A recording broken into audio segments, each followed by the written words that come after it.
Hi, I'm Jenny Boylan, and this is a very short reading from the very end of my memoir, She's Not There.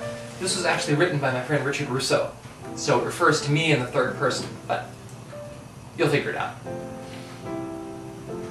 And this is something he wrote about what happened as he was on his way home after my surgery. 2 days after Jenny's surgery, Grace and I boarded the plane that would take us home. I had less than 24 hours before I was to embark on a long, grueling book tour. Grace was returning to work and the children and a life she was reinventing, a life she'd been reinventing now for nearly 2 years. As she stared out the window at the flat Midwestern landscape below, I regarded her with wonder. Years earlier, her heart had inclined in the direction of another soul, and now, against the wishes of many friends and well-wishers, she'd had the wisdom to understand that when our hearts incline, often in defiance of duty, blood, rationality, justice, indeed, every value we hold dear, it's pointless to object. We love whom we love.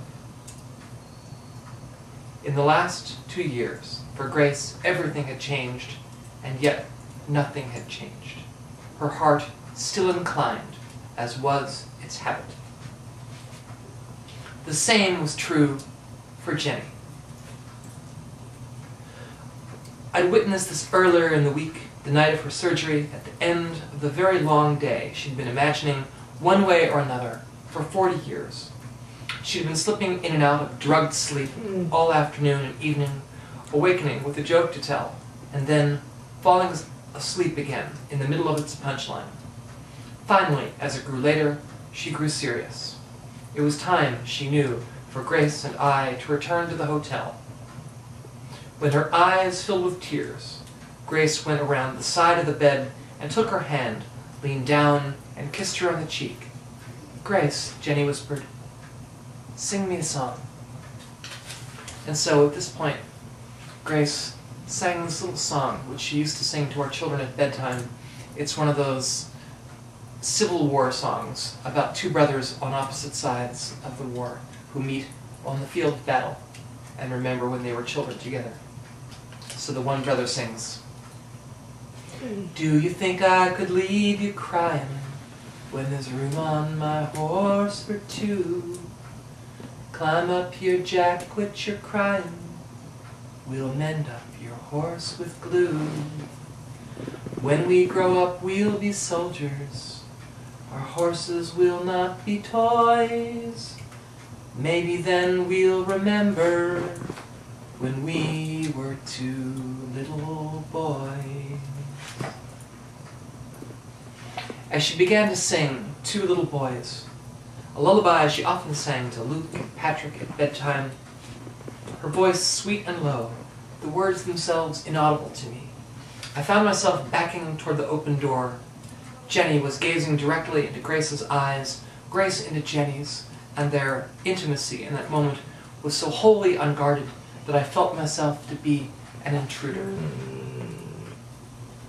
At the doorway, I stopped, though, unwilling, perhaps unable, to leave. What I was witnessing, I realized, was a great love story.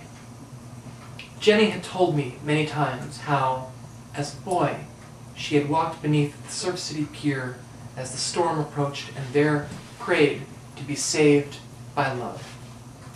As I watched the tableau before me, it was hard to ignore the possibility that this prayer had been answered. Ironically, of course, the way our prayers are all too often answered, the result, perhaps, of our not understanding what to ask for or how to ask for it. And it occurred to me, too, that if this was a great love story, I had no idea where we were on its timeline. For all I knew, we might be nearer its beginning than its end. How was it that I'd failed to imagine a scene such as the one I was now witnessing? Was it so implausible? Hadn't I been witnessing the same love and tenderness throughout all the years I'd known these lovers? For that's clearly what they still were, in the sense that mattered most. Is it the fact that the world so often disappoints us that makes hope seem so far-fetched? What makes imagining the worst so easy? Is it really so much more plausible? Or, frightened children that we are, do we imagine the worst as a kind of totemic magic in the hopes of fending it off in reality? When the lullaby was finished, Jenny, still holding Grace's hand, looked over at me. She was visibly exhausted, no more than a second or two from a deep sleep, though a small, impish smile creased her lips. "Russo," she said. "Sing me a song?" It was a joke, of course, which was just as well. Sing. I could barely speak. Thank you.